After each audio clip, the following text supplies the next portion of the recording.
आज की कहानी दायून नाम की एक लड़की के बारे में है जो कि एक टेम्पररी नर्स है और उसे एक पेशेंट के साथ प्यार हो जाता है और फिर आगे क्या क्या होता है ये हम आज के एक्सप्लेनेशन में देखेंगे। तो आज मैं आप लोगों के साथ एक्सप्लेन करने वाली हूँ स्वीट एंड श्योर नाम की एक साउथ कोरियन रोमांटिक मूवी की। ये मूवी 2021 की है। इस मूवी को IMDb पे रेटिंग मिला है 6.7 star out of 10 and 78% Google users ने इसे लाइक किया है। इस मूवी को डायरेक्ट किया है का बियोक ली ने। तो चलिए एक्सप्लेनेशन स्टार्ट करते हैं। कहानी की शुरू में हम ली जंग को हॉस्पिटल में देखते हैं। उसे जॉन्डिस हुआ था जिस वजह से उसे हॉस्पिटल भर्ती किया गया था। उसे जब होश आता है तो वो अपने सामने एक नर्स को देखती है। उसकी नाम थी दायोन। ली जंग बार बार अपने काम के बात रिपीट कर रहा था। शायद काम के प्रेशर से ही उसे बहुत ज्यादा फीवर हुआ था और उसे जॉन्डिस हुआ था। ली जंग को हाल ही में एक कंपनी में जॉब मिला था। वो एक इंजीनियर था। ली जंग की मॉम डैड उससे मिलने आते हैं। ली जंग के साथ उसके वार्ड में और भी 3 पेशेंट्स थे। उसे बार बार खांसता हुआ देख ली जंग की मॉम डैड वहाँ से चले जाते हैं। अगले दिन सुबह दायोन ली जंग का बुखार चेक करने आती है और वो उसके साथ काफी अच्छी तरीके से पेश आती है। वो उसके सलाइन के बोतल में एक किस करती है और उसे चीयर अप करती है कि वो जल्दी ठीक हो जाएगा और फिर वहाँ से चली जाती है। रात में जब ली जंग थोड़ा टहलने निकलता है तो वो दायोन को बाहर सिगरेट पीता हुआ देखती है जो कि ली जंग को काफी क्यूट लगता है। उनके बातों से हमें पता चलता है कि दायोन हॉस्पिटल में एक टेम्पोररी नर्स थी और ली जंग एक इंजीनियरिंग कंपनी में काम करता था। उस ली जंग का बात सुन के दायोन को काफी दुख होती है अपने बारे में सोचकर। तभी वहाँ पे एक सीनियर नर्स आ जाती है और दायोन सिगरेट का ब्लेम ली जंग के ऊपर दे देती है और वहाँ से चली जाती है। अगले दिन सुबह दायोन सिगरेट वाली बात के लिए ली जंग से माफी मांगती है और उसके साथ खाना खाने लगती है। उसके बाद धीरे धीरे दायोन के साथ ली जंग की एक अच्छी दोस्ती होने लगता है। ली जंग अपने मॉम से कह के दायोन के लिए भी एक्स्ट्रा खाना मंगवाता था। दायोन थक के रात में कुछ समय के लिए सो जाती थी और ली जंग उसे टाइम पे उठा देता था। और एक दिन बातों बातों में ली जंग दायोन से कहती है कि उसकी कोई गर्लफ्रेंड नहीं है। उसके बोलने का अंदाज दायोन को पसंद नहीं आती तो इसलिए वो गुस्सा होकर वहाँ से चली जाती है और कुछ दिनों तक ली जंग को अवॉइड करती है। उसके बाद ली जंग का डिस्चार्ज हो जाता है। जाने से पहले ली जंग दायोन से कई बार अपोलोजाइज करने की कोशिश करता है लेकिन दायोन ली जंग से कोई भी बात नहीं करता। ली जंग घर जाकर अपने दोस्तों से दायोन के बारे में बताता है। वो दायोन से मिलने के लिए काफी बेताब हो रहा था और इसीलिए वो नेक्स्ट डे हॉस्पिटल चला जाता है दायोन से मिलने। ली जंग देखता है रिसेप्शन में कोई भी नहीं था तो इसीलिए वो उसका फायदा उठा के दायोन की नंबर सर्च करता है लेकिन अनफॉर्चुनेटली वो सिर्फ पहले के ही कुछ नंबर्स देख पाता है और तभी वहाँ पे नर्स आ जाते हैं और इसीलिए उसे वहाँ से जाना पड़ता है। घर जाकर वो कई सारे नंबर डायल करता है और एट लास्ट उसे दायोन की नंबर मिल ही जाता है। दायोन उससे पूछता है कि तुम्हें मेरे नंबर कैसे मिला तो ली जंग कहता है मैंने हॉस्पिटल से तुम्हारी नंबर लिया है। ली जंग दायोन से अपने फीलिंग के बारे में बताता है जो सुनकर दायोन ली जंग को अपने घर बुलाती है। ली जंग सुपर फास्ट दायोन के घर जाता है। वहाँ पे दायोन ली जंग को अपने साथ रात में रुकने को भी कहती है और फिर दायोन ली जंग को टाइटली हग करके सो जाती है। सुबह उठ के दायोन देखती है कि ली जंग ने उसकी घर की लाइट ठीक कर दिया था जो देखकर दायोन काफी इमोशनल हो जाती है और ली जंग ने उसके लिए ब्रेकफास्ट भी बनाया था जो देख के दायोन काफी खुश हो जाती है और उसे एक किस करती है जिससे ली जंग बहुत एक्साइटेड हो जाता है लेकिन दायोन उसे रोकती है। उन दोनों की रिलेशन काफी अच्छी तरह चलता है। ली जंग दायोन को हर रोज हॉस्पिटल से घर लाने लगता है और कभी कभी तो वो हॉस्पिटल में भी उसकी मदद करने लगता है। दायोन भी ली जंग को काफी इम्पोर्टेंस देती है। एक दिन डिनर में ली जंग दायोन से उसके रिंग के बारे में पूछती है जो कि पहले उसके हाथों में था लेकिन अभी नहीं। तो दायोन ली जंग से कहती है कि वो कहीं खो गया है। ली जंग दायोन को ये भी बताता है कि जब वो अपने लाइफ में अच्छे से एस्टेब्लिश्ड हो जाएगा तब दायोन अपना काम छोड़ देगी क्योंकि ली जंग नहीं चाहता था कि दायोन इतना काम करे क्योंकि एज ए टेम्पररी नर्स उसके ऊपर बहुत ज्यादा प्रेशर पड़ता था। उसके बाद एक दिन वो लोग क्रिसमस में एक साथ जीजू आइलैंड जाने की प्रोग्राम करते हैं और फिर एयरपोर्ट में दायोन ली जंग को एक स्नीकर गिफ्ट करती है जिसका एक पेयर उसने खुद पहनी थी। ली जंग काफी हेल्दी था जिस वजह से वो लोग पेयरिंग ड्रेस नहीं पहन पाते थे। ली जंग काफी हेल्दी था लेकिन इससे दायोन को कुछ भी फर्क नहीं पड़ती थी। वो ली जंग को ऐसे ही पसंद करती थी। ली जंग दायोन को प्रॉमिस करता है कि वो अपने वेट लॉस बहुत जल्दी ही करेगा और वो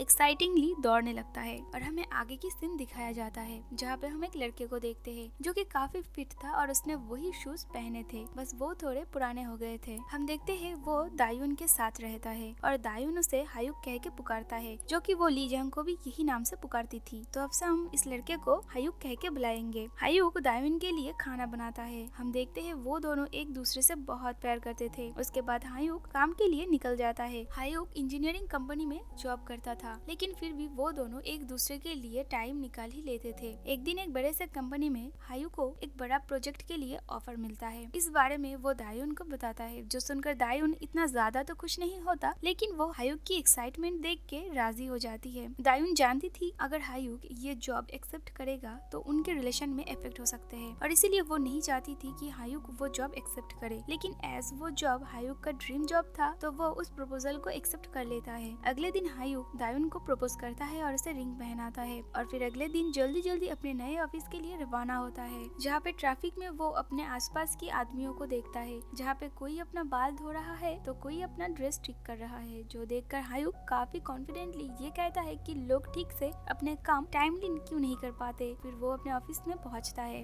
वहाँ पे वो कंपनी के चीफ से मिलती है। उनकी सेक्रेटरी उन्हें हायुक और बुयुंग से मिलाते हैं, जो कि उन्हें नए प्रोजेक्ट के लिए अलग अलग कंपनी में से हायर किया गया था। अगले दिन अपने सीनियर्स को इम्प्रेस करने के लिए हायुक कॉफी लाता है, लेकिन बुयुंग उसके हाथों से कॉफी छीन के सबको डिस्ट्रीब्यूट करती है और सभी को वो इम्प्रेस कर लेती है। काम के दौरान भी बुयुंग हायुक को काफी परेशान करती थी, जिससे हायुक काफी परेशान हो चुका था। वो घर जाके दायुन को बुयुंग के बारे में सब बताता है, जो सुनने के बाद दायुन को भी काफी गुस्सा आती है। कुछ समय बाद दायुन क्रिसमस में उनके घूमने की एक प्लान बनाती है जीजू आइलैंड में, जो सुनने के बाद हायुक ज्यादा इंटरेस्ट नहीं दिखाता, जिससे दायुन को काफी बुरा लगती है। हायुक ये प्लान कर रहा था कि वो बुयुंग से कैसे अपना रिवेंज लेगा। उसके बाद अगले दिन मीटिंग में बुयुंग अपनी डिजाइन की हुई प्रेजेंटेशन को चीफ को दिखाती है, जो देख के उन्हें पहले तो बहुत पसंद आती है, लेकिन बाद में जब हायुक उस ब्रिज की डिजाइन को गलत प्रूव कर देता है, तभी ऑफिस के चीफ बुयुंग की ब्रिज डिजाइन की प्रोजेक्ट को रिजेक्ट कर देती है। उस प्रोजेक्ट को हायुक और बुयुंग दोनों को एक साथ करने की ऑर्डर देती है। उसके बाद ना चाहते हुए भी वो दोनों एक साथ उस प्रोजेक्ट में काम करना स्टार्ट करते हैं। रात में हायुक अपने घर चला जाता है और दूसरी तरफ बुयुंग पूरी रात ऑफिस में काम कर रही थी। हायुक घर जाकर काफी खुश था, क्योंकि उसने अपना रिवेंज बुयुंग से ले लिया था। घर जाके हायुक दायुन के गोद में ही सो जाता है। अगले दिन फिर से बुयुंग घर नहीं जाती और इस बार हायुक बुयुंग की मदद कर देता है, और फिर नेक्स्ट डे उनका प्रोजेक्ट कंप्लीट हो जाता है, जो कि चीफ को भी काफी पसंद आती है। और इस खुशी में रात में सभी स्टाफ्स एंजॉय करते हैं। रात में हायुक घर जाता है, लेकिन दायुन हॉस्पिटल में बिजी थी और इसलिए वो घर नहीं जा सकी। नेक्स्ट डे ऑफिस में बुयुंग हायुक को एक साथ अपने प्रोजेक्ट्स करने की प्रपोजल देती है और हायुक भी मान जाता है, और इस तरह वो लोग रात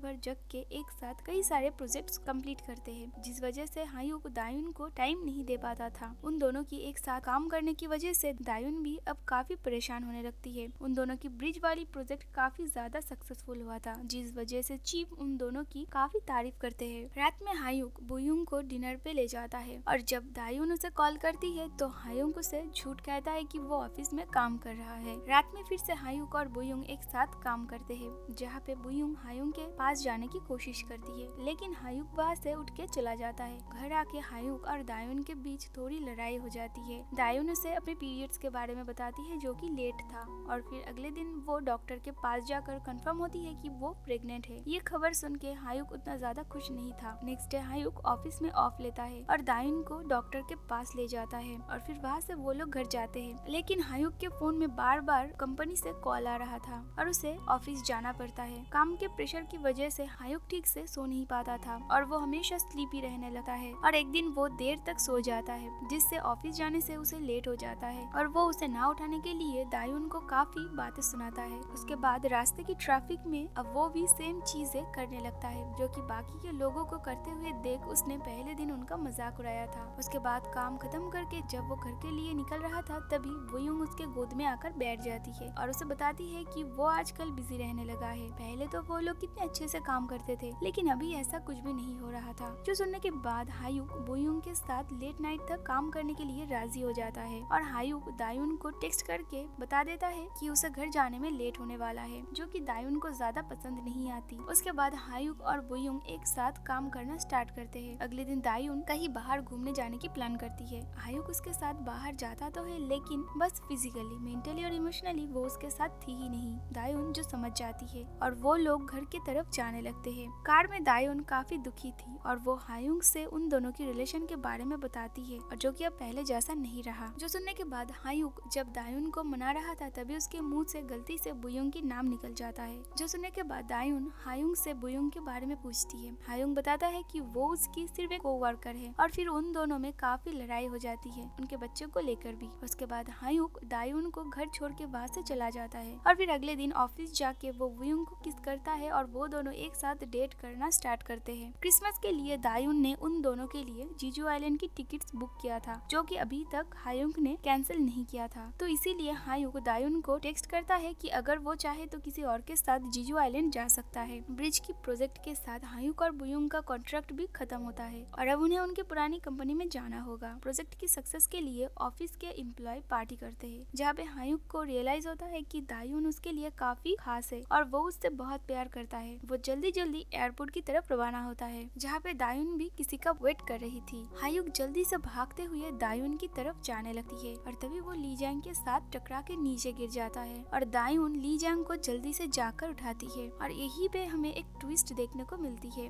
और फिर हमें पहले की कुछ सीन्स दिखाया जाता है, जहाँ पर ली जैंग के साथ दायुन को प्यार हुआ था, ठीक वैसे ही जैसे उसकी हायुंग के साथ हुआ था। पहले भी दायुन ने हायुंग के लिए पेयर शूज खरीदे थे और उसके साथ वो जीजू आइलैंड भी गई थी, लेकिन समय के साथ साथ हायुंग चेंज होता गया और फिर हमें सभी सीन्स एक एक करके दिखाया जाता है, जो कि एक दूसरे के साथ कनेक्टेड है। दायुन प्रेग्नेंट थी और इसीलिए वो ज्यादा सोती थी और इसीलिए वो सिगरेट और कॉफी भी इग्नोर करना शुरू कर दिया था। दायुन ने एक बार हायुंग को ली जैंग के बारे में बताने की कोशिश भी की थी, लेकिन उसने उसकी बातों में ध्यान ही नहीं दिया था। असल में दायुन हायुंग से बहुत प्यार करती थी, लेकिन जब दायुन ने हायुंग के मुंह से बुयोंग के बारे में सुना, उसी दिन से दायुन हायुंग से दूर चली गई थी। दायुन के लिए सब कुछ उसी दिन खत्म हो गया था। दायुन ली जैंग से प्यार नहीं करती थी, बल्कि उसे अपने हीलिंग के लिए सिर्फ इस्तेमाल कर रही थी, क्योंकि किसी इंसान के साथ हमें इतनी जल्दी प्यार नहीं होता है। उसके बाद दायुन ली जैंग के साथ जीजू आइलैंड के लिए रवाना होती है और हायुंग वहाँ से वापस पार्टी में जाता है और बुयोंग को वो रिंग पहनाने की कोशिश करता है, लेकिन बुयोंग मना कर देती है क्योंकि वो अभी इस चीज के लिए रेडी नहीं थी। और फिर इसी के साथ मूवी यहीं पर खत्म होता है। तो गाइज, ये थी आज की स्वीट एंड स्पाइसी एक साउथ कोरियन रोमांटिक मूवी की एक्सप्लेनेशन। अगर आपको मेरी एक्सप्लेनेशन अच्छी लगती है तो प्लीज गाइज मेरे चैनल को जरूर सब्सक्राइब कर देना, और अगर आप लोगों को ऐसी मूवीज देखना पसंद है तो प्लीज मुझे कमेंट करके जरूर कहिएगा। मैं उन मूवीज को एक्सप्लेन करने की कोशिश करूंगी। तो गाइज, मिलते हैं एक नए से वीडियो के साथ।